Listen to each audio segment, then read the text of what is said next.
नमस्कार दोस्तों, स्वागत है माता रानी के एक और वीडियो में। हे मेरे भक्त, अपने मन को मानसरोवर के शांत जल के समान निर्मल रखो।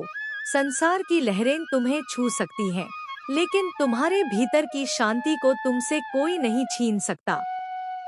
जिस दिन तुमने अपनी चिंता मुझे सौंपकर अपने कर्म पर विश्वास करना सीख लिया, उसी दिन तुम्हारे भीतर एक नई शक्ति का जन्म होगा।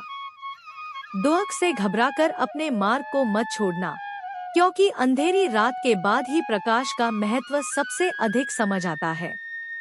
मेरे बच्चे, हर इच्छा पूरी होना आवश्यक नहीं। कभी कभी तुम्हारी अधूरी इच्छा के पीछे भी मेरे द्वारा दिखाया गया कोई बड़ा मार्ग छिपा होता है। जिसने तुम्हारे साथ अन्याय किया, उसके लिए अपने मन में विष मत पालो। न्याय का मार्ग अपनाओ और अपने हृदय को द्वेष से मुक्त रखो। तुम्हारी सच्ची शक्ति दूसरों को हराने में नहीं, बल्कि अपने क्रोध, अहंकार और भय पर विजय पाने में है। जैसे कुमुद का फूल जल के बीच खिलता है, वैसे ही तुम भी कठिन परिस्थितियों के बीच अपनी अच्छाई और पवित्रता को बनाए रखो। जब संसार तुम्हें समझने से इनकार करे, तब भी अपने सत्य को मत छोड़ना। सत्य की राह कठिन हो सकती है, लेकिन वह तुम्हें भीतर से मजबूत बनाती है। मेरे दरबार में केवल धन और वैभव मत मांगो। ऐसी बुद्धि मांगो जिससे धन आने पर भी तुम्हारा हृदय गरीब न हो जाए। जिस घर में प्रेम, सम्मान और करुणा रहती है, वही घर मेरे लिए एक पवित्र तीर्थ बन जाता है। अपने बीते हुए कल को अपनी सजा मत बनाओ, उससे सीखो और आज को बेहतर बनाने का प्रयास करो।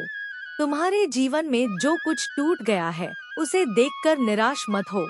टूटे हुए अनुभवों से भी एक मजबूत व्यक्तित्व का निर्माण हो सकता है। मुझसे चमत्कार मांगने से पहले अपने कर्मों में परिवर्तन लाने का संकल्प लो। सच्चा परिवर्तन वहीं से शुरू होता है। जब तुम्हारा मन अशांत हो, कुछ क्षण मौन में बैठो और अपने भीतर झांको। कई प्रश्नों के उत्तर बाहर नहीं, तुम्हारे भीतर छिपे होते हैं।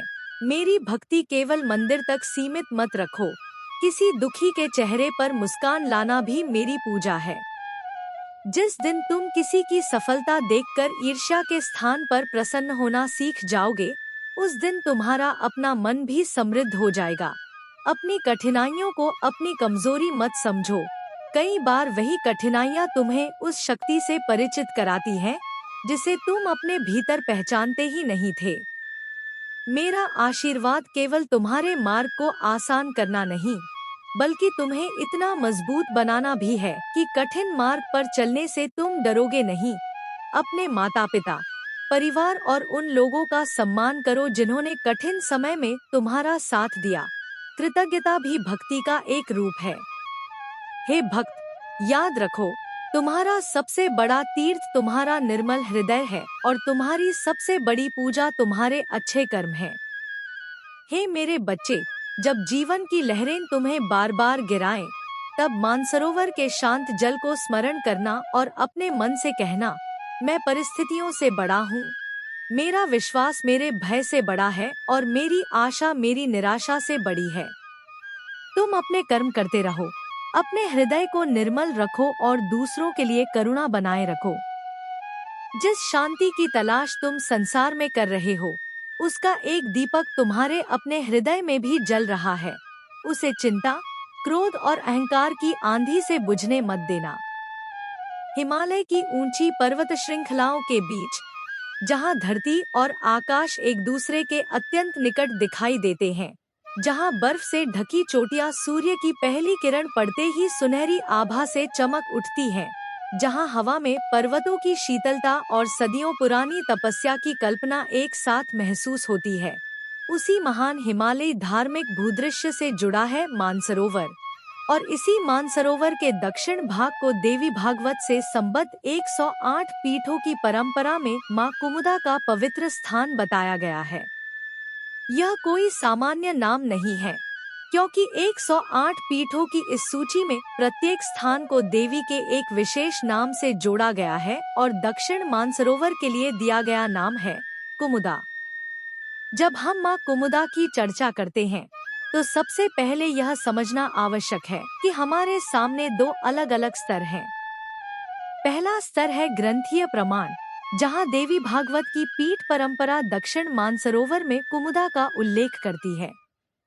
दूसरा स्तर है बाद की धार्मिक और स्थानीय व्याख्याएं, जिनमें मानसरोवर क्षेत्र को अलग अलग शक्ति परंपराओं से जोड़ा गया है। इन दोनों को एक दूसरे में मिलाकर प्रस्तुत करना सही नहीं होगा।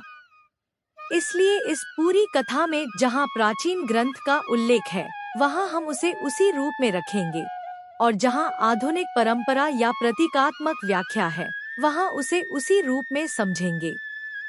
यही तरीका इस विषय पर सबसे अधिक तथ्य सावधान और विश्वसनीय प्रस्तुति देगा। प्राचीन पाठ में देवी के अनेक पीठों का क्रम आता है।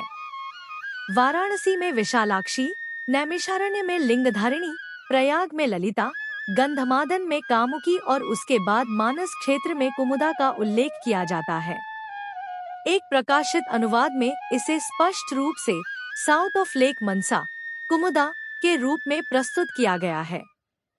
अब कल्पना कीजिए कि हम अपनी 108 पीठों की यात्रा पर निकल चुके हैं। हमारे पीछे वाराणसी की विशालाक्षी, नैमिषारण्य की लिंगधारिणी, प्रयाग की ललिता और गंधमादन की कामुकी की स्मृतियां हैं। और अब हमारी यात्रा हमें उस क्षेत्र की ओर ले जा रही है जिसे प्राचीन परंपरा ने मानसरोवर के दक्षिण से जोड़ा है। रास्ता कठिन है, वातावरण कठोर है, हवा पतली है, पर्वत विशाल है, और प्रकृति मनुष्य को यह अनुभव कराती है कि संसार में हमारी व्यक्तिगत चिंताएं कितनी छोटी हैं और प्रकृति की विराटता कितनी बड़ी है। मानसरोवर का नाम आते ही भारतीय धार्मिक चेतना में कैलाश, भगवान शिव, माता पार्वती, हिमालय और तपस्या की स्मृतियां जाग उठती हैं। यह क्षेत्र केवल एक प्राकृतिक भूभाग नहीं, बल्कि अनेक धार्मिक परंपराओं का संगम है। मानसरोवर और कैलाश की धार्मिक महत्ता हिंदू परंपरा के साथ साथ बौद्ध, जैन और बोन परंपराओं में भी दिखाई देती है। इसलिए जब हम मां कुमुदा की चर्चा करते हैं, तो हमें इस पूरे क्षेत्र की बहुस्तरीय धार्मिक महत्ता को समझना चाहिए। लेकिन यहाँ एक महत्वपूर्ण बात है। मां कुमुदा के बारे में ऐसा कोई प्रमाणित प्राचीन जीवन वृत्तांत उपलब्ध नहीं है जिसमें यह बताया गया हो कि उनका जन्म किस परिवार में हुआ, उन्होंने कौन कौन से मानव रूप में कार्य किए, उनका विवाह किससे हुआ या उन्होंने किस राजा के साथ संवाद किया। देवी कुमुदा को इस संदर्भ में एक देवी स्वरूप के रूप में समझना चाहिए, न कि किसी ऐतिहासिक मानव व्यक्ति के रूप में। इसलिए यदि कोई कहानी मां कुमुदा का कोई काल्पनिक जन्म विवरण देकर उसे शास्त्रीय इतिहास बताती है, तो वह सावधानी के योग्य है। मां कुमुदा की सबसे मजबूत पहचान स्वयं उनका पीठ संबंधी उल्लेख है। देवी भागवत से संबद्ध पाठ में दक्षिण मानसरोवर में देवी कुमुदा का उल्लेख मिलता है और उसके ठीक बाद उत्तर मानसरोवर में विश्वकामा का नाम आता है। इससे यह स्पष्ट होता है कि मानस क्षेत्र को देवी की शक्ति परंपरा में एक विशेष स्थान प्राप्त था। अब प्रश्न उठता है कि कुमुदा नाम का अर्थ क्या है। संस्कृत में कुमुद शब्द जल में खिलने वाले पुष्प के लिए प्रयुक्त होता है, विशेषकर उस पुष्प के लिए जिसकी कल्पना रात या चंद्र प्रकाश से जुड़ी होती है। कुमुदा इसी नाम से संबंधित स्त्रीलिंग देवी संज्ञा है। इसलिए मां कुमुदा के नाम में जल, शीतलता, पुष्प, चंद्र प्रकाश और सौंदर्य की प्रतीकात्मक छवियां दिखाई देती हैं। यह एक भाषिक और सांस्कृतिक व्याख्या है। इसे किसी स्वतंत्र पुराण कथा के रूप में प्रस्तुत नहीं करना चाहिए। और यहीं से मां कुमुदा की आध्यात्मिक कथा अत्यंत सुंदर हो जाती है। कल्पना कीजिए एक ऐसा पुष्प जो जल के भीतर से निकलता है, लेकिन जल के ऊपर खिलता है। उसके चारों ओर पानी है, फिर भी वह अपने स्वरूप को बनाए रखता है। मनुष्य का जीवन भी कुछ ऐसा ही है। हम संसार में रहते हैं, हमारे आसपास सुख दुख है, सफलता असफलता है, प्रशंसा आलोचना है, लाभ हानि है, प्रेम वियोग है, आशा निराशा है। हम इन सब के बीच रहते हुए भी अपने भीतर की शुद्धता को बचा सकते हैं। मां कुमुदा का नाम इस दृष्टि से मनुष्य के लिए एक सुंदर आध्यात्मिक प्रतीक बन जाता है। संसार छोड़ना आवश्यक नहीं, लेकिन संसार में रहते हुए अपने मन को संसार की नकारात्मकता का दास न बनने देना आवश्यक है। यदि कोई व्यक्ति आपको अपमानित करता है तो आप अपने आत्मसम्मान की रक्षा कर सकते हैं, लेकिन अपने भीतर घृणा का स्थायी घर बनाना आवश्यक नहीं। यदि कोई आपके साथ अन्याय करता है तो न्याय के लिए खड़े होना उचित है, लेकिन अन्याय का उत्तर स्वयं अन्याय बनकर देना आवश्यक नहीं। यदि जीवन में असफलता आती है तो उससे सीखना आवश्यक है, लेकिन स्वयं को असफल मानकर बैठ जाना आवश्यक नहीं। यही माँ कुमुदा के नाम से जुड़ी कमलसदृश प्रतीकात्मक शिक्षा है। अब मानसरोवर की ओर लौटते हैं। मानसरोवर केवल धार्मिक कथा का नाम नहीं है। यह एक वास्तविक उच्च हिमालयी झील है और कैलाश क्षेत्र की धार्मिक भूगोल का महत्वपूर्ण भाग है। इस पूरे क्षेत्र को लेकर विभिन्न धार्मिक परंपराएं और तीर्थ स्मृतियां विकसित हुई हैं। इसी कारण मानसरोवर के साथ जुड़े देवी नाम भी अलग अलग शाक्त परंपराओं में अलग रूपों में दिखाई देते हैं।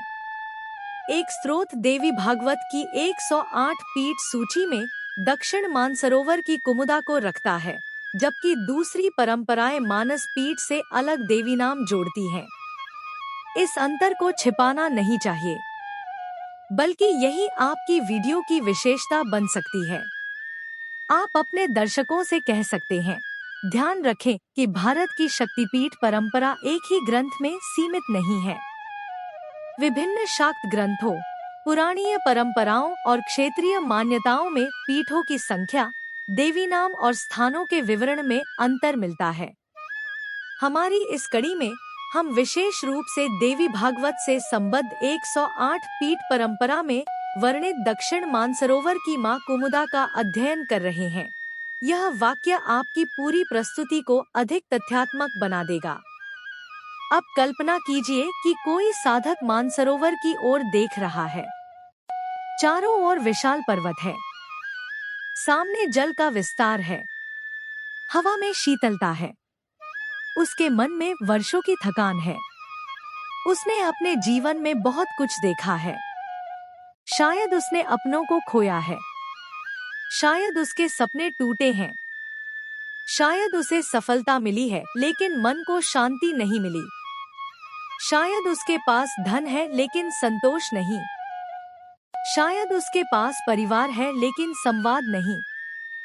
शायद वह बाहर से मजबूत दिखाई देता है लेकिन भीतर से बहुत अकेला है। वह उस शांत जल को देखता है और उसके मन में एक प्रश्न उठता है, मैं इतनी दूर किसकी तलाश में आया हूँ?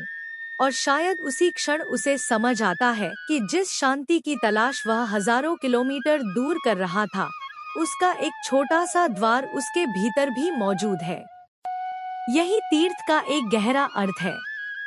तीर्थ केवल बाहर जाने का नाम नहीं, तीर्थ भीतर लौटने का अवसर भी है।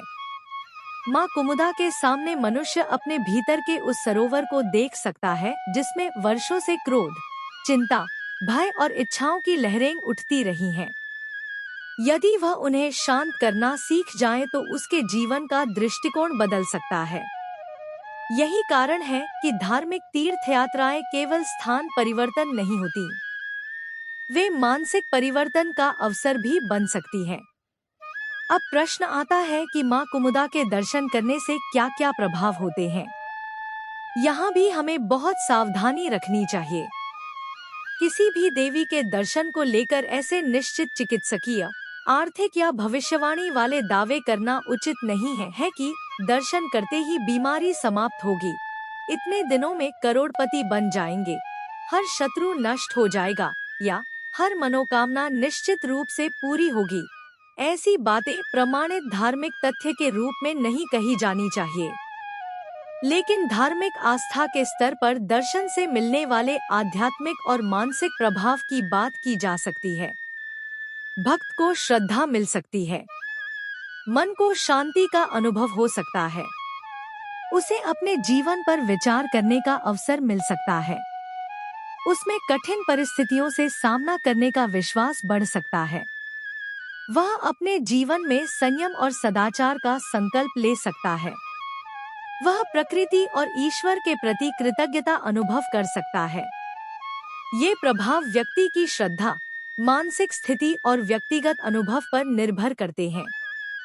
इन्हें वैज्ञानिक रूप से निश्चित परिणाम नहीं कहना चाहिए।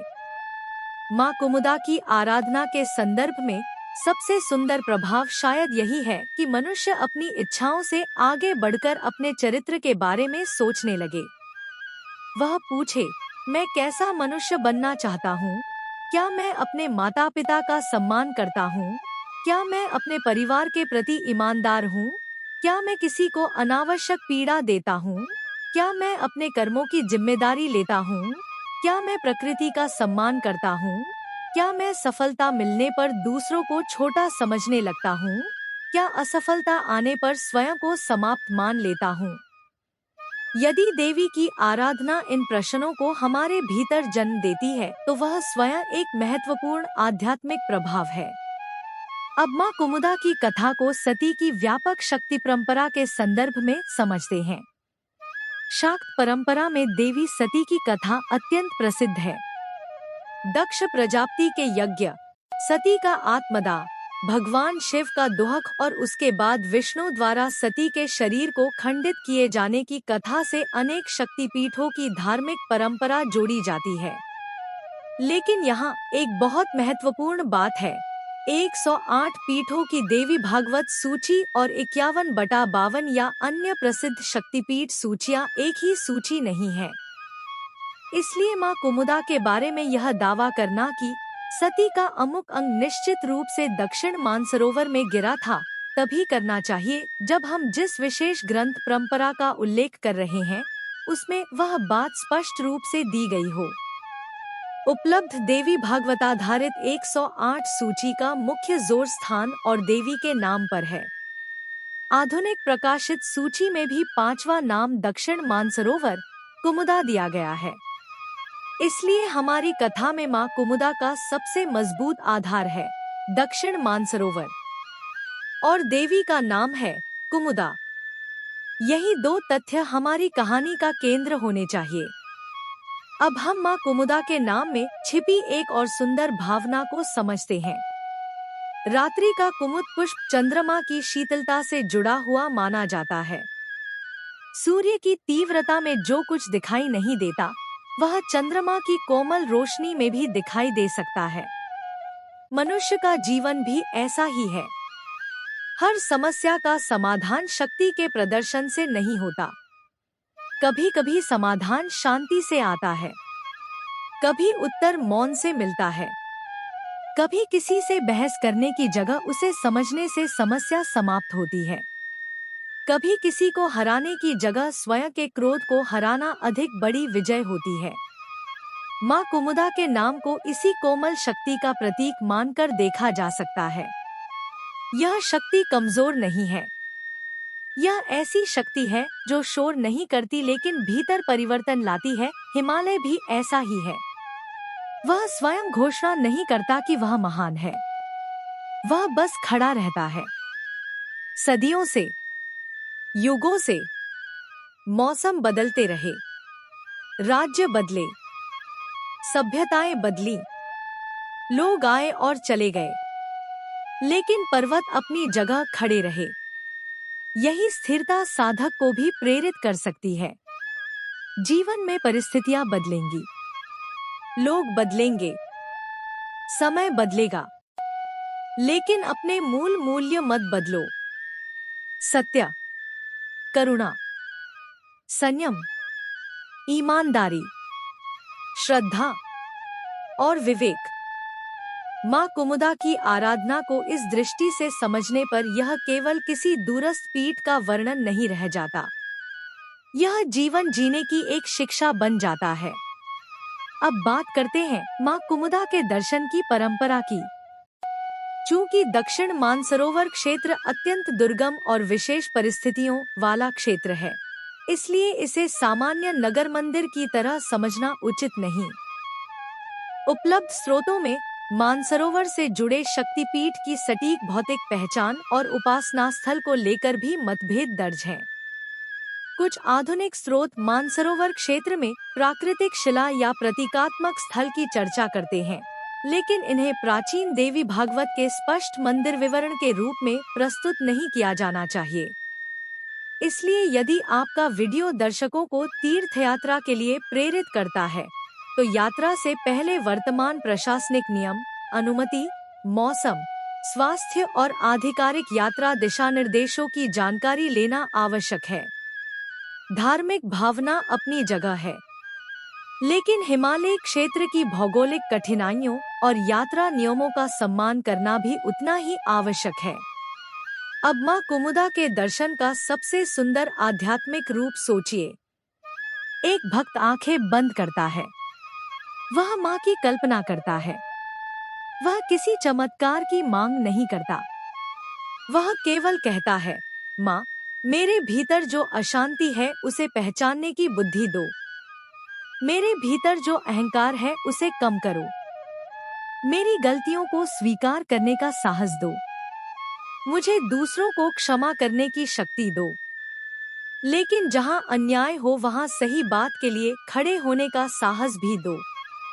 मेरी सफलता मुझे दूसरों से बड़ा न बनाए। मेरी असफलता मुझे स्वयं से छोटा न बनाए। मेरी इच्छाएं मेरे विवेक पर हावी न हो। मेरी भक्ति मेरे व्यवहार में दिखाई दे। यही माँ के सामने एक सच्ची प्रार्थना बन सकती है। अब सोचिए कि कोई व्यक्ति वर्षों से परेशान है। वह हर दिन अपने भविष्य को लेकर चिंता करता है। वह सोचता है कि अगर धन नहीं मिला तो क्या होगा, अगर नौकरी चली गई तो क्या होगा, अगर बीमारी हो गई तो क्या होगा, अगर परिवार ने साथ छोड़ दिया तो क्या होगा।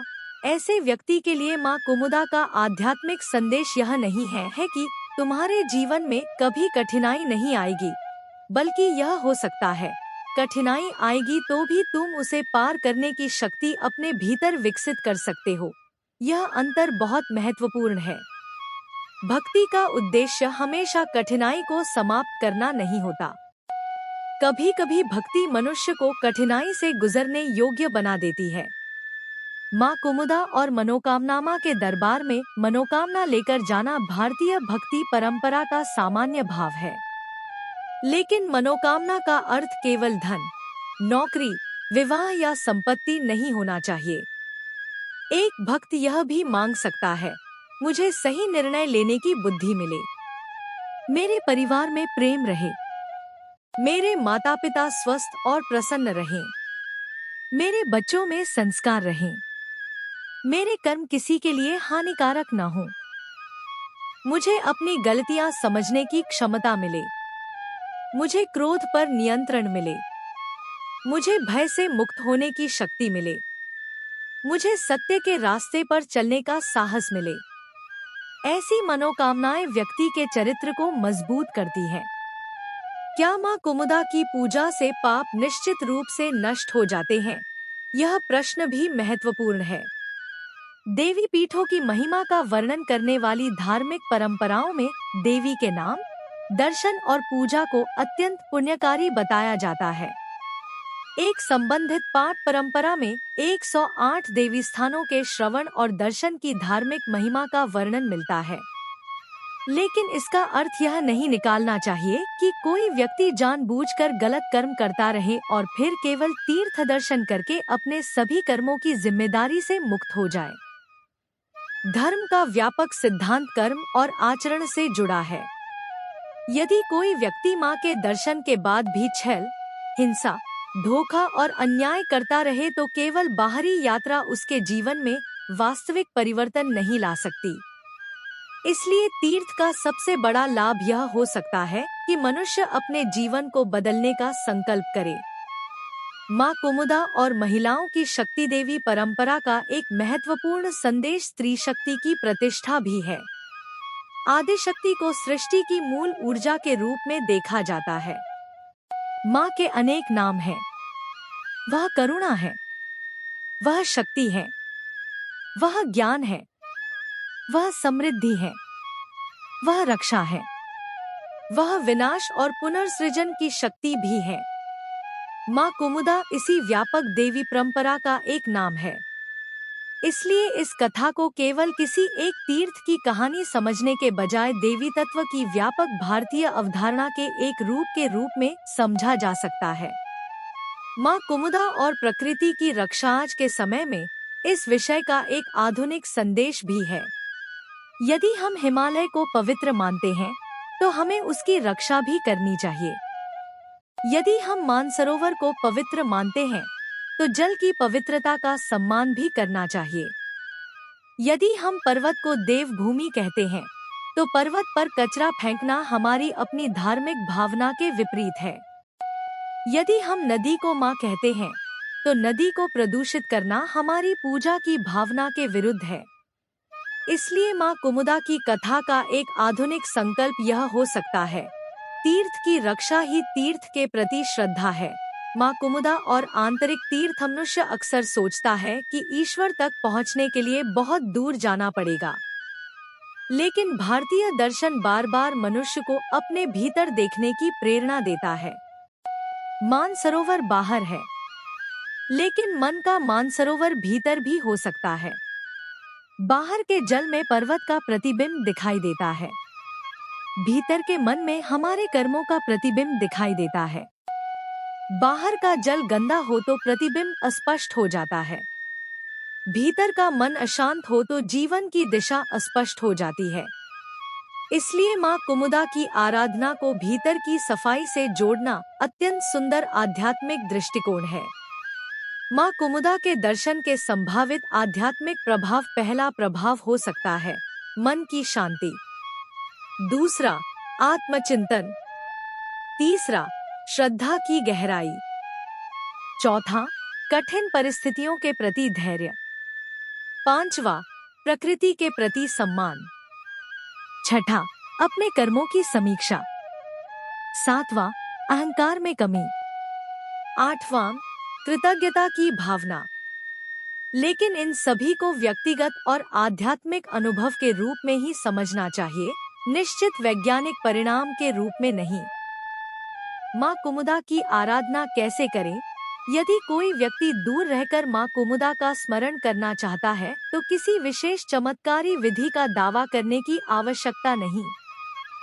स्वच्छ स्थान पर बैठें, मन को शांत करें, माँ का स्मरण करें, अपनी श्रद्धा के अनुसार देवी मंत्र या सामान्य प्रार्थना करें, दीप या पुष्प अर्पित करें यदि आपकी परंपरा में यह उचित हो, और अंत में अपने जीवन में किसी एक अच्छी आदत को अपनाने का संकल्प लें। उदाहरण के लिए, आज से मैं झूठ कम बोलूंगा, आज से मैं माता पिता से कठोर भाषा नहीं बोलूंगा, आज से मैं किसी जरूरतमंद की सहायता करूंगा, आज से मैं प्रकृति को नुकसान नहीं पहुंचाऊंगा। यह संकल्प ही पूजा को जीवन से जोड़ता है। माँ कुमुदा के नाम पर एक सरल प्रार्थना है। माँ कुमुदा, मानस क्षेत्र की अधिष्ठात्री शक्ति, मेरे मन को निर्मल करो, मेरे विचारों को शांत करो, मेरे कर्मों को सही दिशा दो और मुझे ऐसी बुद्धि प्रदान करो जिससे मैं अपने जीवन में सत्य, करुणा, संयम और धर्म का पालन कर सकूं। यदि मेरे जीवन में कठिनाइयां आए तो मुझे उनसे भागने के बजाय उनका सामना करने का साहस दो।